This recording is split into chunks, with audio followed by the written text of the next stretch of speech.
Hello guys, welcome to Cinema Ultimate. This time we will discuss the storyline of the film Shang Chi and the Legend of the Ten Rings, the first Marvel's Asian superhero. This film released in 2021. This film is directed by Destin Daniel Cretton and actor Simu Liu as Shang Chi. This film tells the action of Shang Chi, who must face his past before he joins an organization called the Ten Rings. How is the fun of the film? Here's the storyline.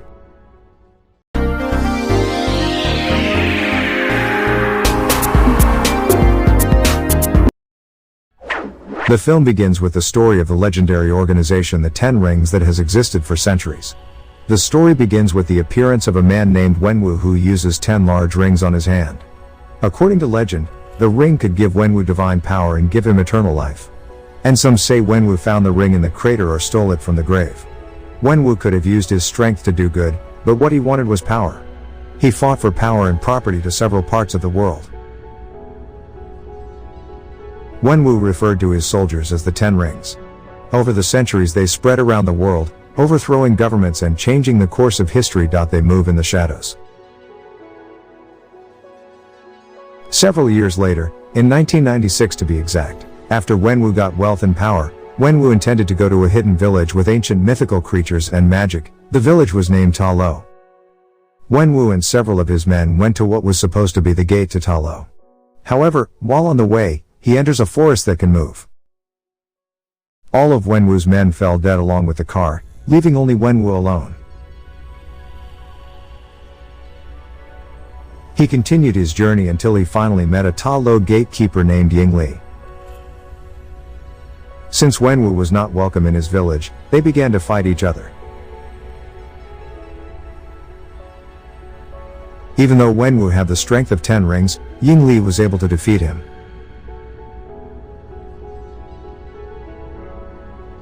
Wenwu was amazed by Ying Li's strength, until they finally fell in love and got married. From then on, Wenwu decided to change for the better. And from that marriage, they had a son named Shang Chi. They live happily and his mother gives Shang Chi a green pendant. Several years later, Shang Chi has grown up and lives in San Francisco. He disguised his name as Sean and worked as a valet at a hotel in San Francisco with a friend named Katie. One time Shang Chi went to work by bus with Katie. Suddenly, people from the Ten Rings organization appear trying to snatch Shang Chi's pendant. They also fight on the bus. As a result of the fight, the bus driver fell until finally Katie tried to control the bus. The fight is getting more and more tense. Even so, there was someone who recorded the incident live streaming. And in the end the battle was won by Shang Chi. However, the pendant his mother gave him was stolen by Razor Fist. Meanwhile their bus split in two. Shang Chi returns to his house and plans to go to Macau to meet his sister with Xia Ling. He explained to Katie that the people on the bus were sent by his father. He thought they might be aiming for Xia Ling's locket as well. Shang Chi uses a hint of a letter that Xia Ling had sent back in Macau. Katie, who heard it, forced to come with Shang Chi to Macau and they rushed to Macau. It turns out that Shang Chi has a younger sister, who is both given a pendant. While on the plane Shang Chi told Katie about her past, where when they lived happily with their families, suddenly Shang Chi's mother was killed by the Iron Group. Then Wenwu hands over Shang Chi to the Ten Rings team to be trained to kill, and by the time Shang Chi is 14 years old he is already good at fighting.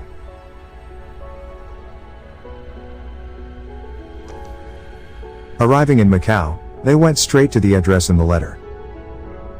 It turns out that the place is a fight club called Golden Dagger. Unknowingly, Shang Chi signs a battle contract there. They went inside to find Xia Ling. In the battle arena, it turns out that Wong and Abomination are fighting. Shang Chi, who has signed the battle contract, can't help but fight in the arena, while Kate waits outside the battle arena. When his opponent comes out, it turns out that he is his own sister, Xia Ling. Shang Chi also fights against Xia Ling. In annoyance, Xia Ling beats Shang Chi. After the fight ends, Shang Chi and Katie go to Xia Ling's room, who turns out to be the owner of the Golden Dagger Club. Shang Chi also tells his sister that his locket has been taken by the Ten Rings troops and they will also come after Xiao Ling's pendant. However, because Shang Chi had left him and never returned, Xiao Ling said that she didn't need Shang Chi anymore. Then Shang Chi asks why Xiao Ling sent him a letter. Xiao Ling is surprised because she feels that she has never sent Shang Chi a letter. While they were talking, suddenly the alarm sounded. It turned out that the Ten Rings troops had arrived and intended to take Xiao Ling's pendant. Quickly, Xiao Ling immediately left with her men and left Shang-Chi. Since the door is locked, Shang-Chi and Kate choose to escape through a nearby glass. When they came out they were blocked by the Ten Rings troops until Kate almost fell. Shang-Chi tries to help Kate but the Ten Rings troops are getting bigger. Then Xiao Ling came to help Shang-Chi and Kate, who then the Death Dealer suddenly came to take Xiao Ling's pendant. Shang-Chi immediately chased after him and a fight ensued there. Shang-Chi fights the Death Dealer until Shang-Chi is finally able to defeat him. And just as he was about to kill the Death Dealer, Wenwu with his men came and stopped Shang-Chi. Wenwu had also been with Xiao Ling and Katie. Wenwu knew that no one could beat his son, Shang-Chi. Then Wenwu took them back to the Ten Rings headquarters in China. Arriving there, Xiao Ling told Katie that she had run away from home since 16 years. She was disappointed with her brother for leaving her. During her brother training with the Ten Rings group, she often saw him, then secretly she tried to train alone because her father did not allow her to join the training. Later that evening, they had dinner together. Here, Wenwu recounts the first time he met his mother Shang-Chi. His mother chose to leave Ta Lo village and marry Wenwu because Wenwu was not accepted in her village. Because of his kindness, Wenwu changed for the better and decided to keep his 10 rings. And from this marriage they have 2 children, the first child named Shang-Chi and the second child named Xiao Ling. They lived happily, and Wenwu felt worthy of aging with his wife. Until one day his wife died and made him lost. Wenwu told Shang-Chi that he got a whisper in his wife's voice that he thought she was locked up at the Ta Lo gate, so he had a strong desire to meet her at the Ta Lo gate. Wenwu had already learned the route to the village of Ta Lo, where the gate was hidden wedged in the mountains and his mother was waiting for them there. Wenwu planned to go to Ta Lo village to destroy the gate and save his wife. Shang-Chi tried to convince Wenwu that his mother was gone but Wenwu ignored him. He immediately took the pendants belonging to Shang-Chi and Xiao Ling and placed them in the eyes of the dragon statue. Instantly the place spews out slow-moving water and gives a clue to the village of Ta Lo, which is formed like a maze forest that protects the entrance gate. Then Xiao Ling asked what if the villagers of Ta Lo wouldn't allow them to open the gate. But Wenwu replied that he would immediately burn the village to the ground. Shang-Chi, who heard this, was furious because the village was his mother's hometown. Wenwu attacked Shang-Chi and Xiao Ling with his men. Then catch the 3 of them. When locked up, Shang-Chi took the initiative to get them to Ta Lo village before his father came to destroy Ta Lo village. There they suddenly meet Trevor from the 3rd Iron Man movie who was captured by Wenwu earlier. There is also a mystical beast named Morris who comes from the village of Ta Lo and only Trevor can communicate with Morris. It is known that Morris knows Shang-Chi because Morris grew up with his mother Shang-Chi in Ta Lo. Morris asks Shang-Chi to take him back to Ta Lo village and Morris will guide him on the way to Ta Lo village. With the same goal, they finally went to the village of Ta Lo. They also fled from there using a car belonging to the Razor Fist they stole. They passed the path shown by Morris through the labyrinth forest. Although difficult, they managed to enter the village of Ta Lo safely.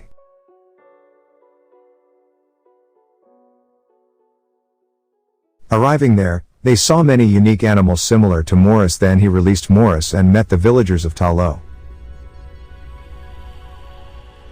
They were not allowed to enter the village. However, after Shang-Chi's aunt came named Jiang Nan, they were finally allowed to be there. Aunt Nan tells Shang-Chi about the village of Ta Lo that has existed for thousands of years and its people are the gatekeepers of the so-called Dark Gate. Then Shang-Chi told Jiang Nan that Wenwu and his troops would be coming soon and intended to open the gate.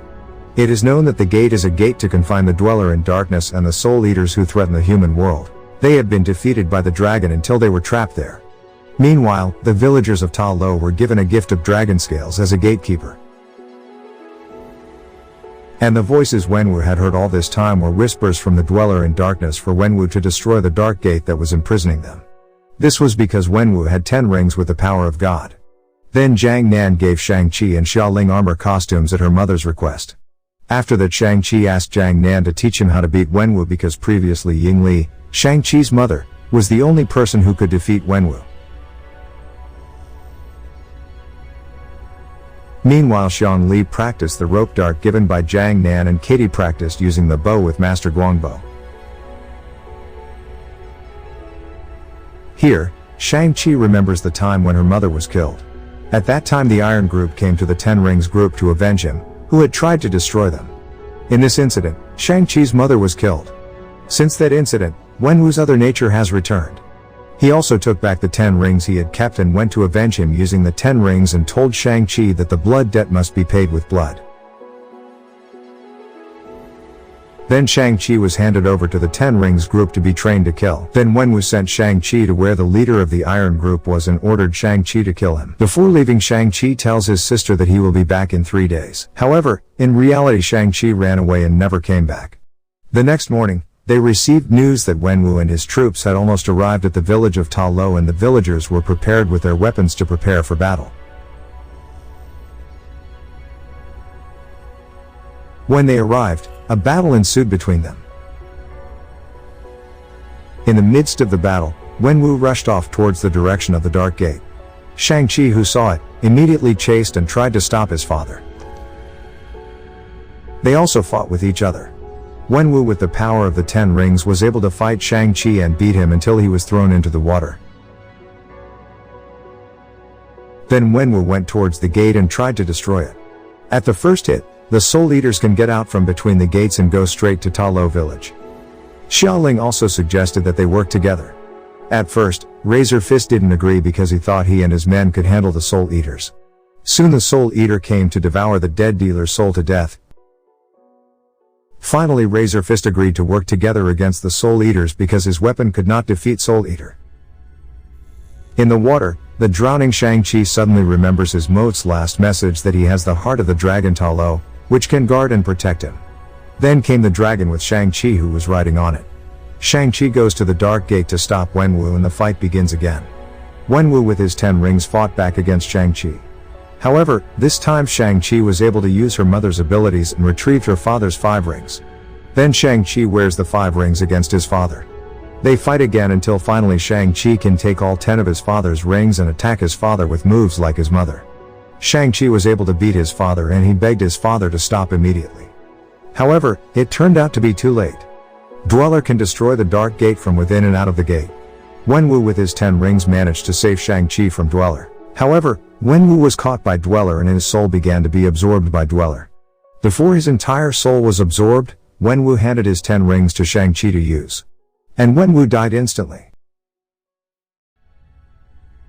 After that, Dweller went to Ta Lo village to eat more souls. Xiaoling riding the dragon picks up Shang-Chi to stop Dweller. Xiaoling also saw her dead father. Shang-Chi rushes up the dragon, who is about to fight Dweller. Initially, the dragon managed to stop Dweller with its power. However, as Soul Eaters continued to bring souls to Dweller, he grew stronger and can escape from the dragon. Due to Dweller getting stronger, now Dweller is targeting dragon to be absorbed by his soul. Master Guangbo, who saw it, tried to attack Dweller's neck in order to release the dragon, but he was killed by Soul Eater instead. Then Katie, who was with him, tried to hit Dweller's neck with her bow. Unexpectedly, the arrow directly hit the target towards Dweller's neck and managed to release the dragon. Shang-Chi and Shang Li also worked together to fight against Dweller. Then Shang-Chi inserts his 10 rings into Dweller's body so they can explode inside. Dweller died and fell to pieces. After that incident, they returned to the village with the dragon and performed a ceremony honoring those who died during the battle. Then they returned to their respective activities. The film ends when Shang-Chi and Katie are chatting with their friends, and Katie tells them that Shang-Chi has saved the world. They were surprised, suddenly approached by Wong and asked him to come with him. Turns out Wong took them to the MCU.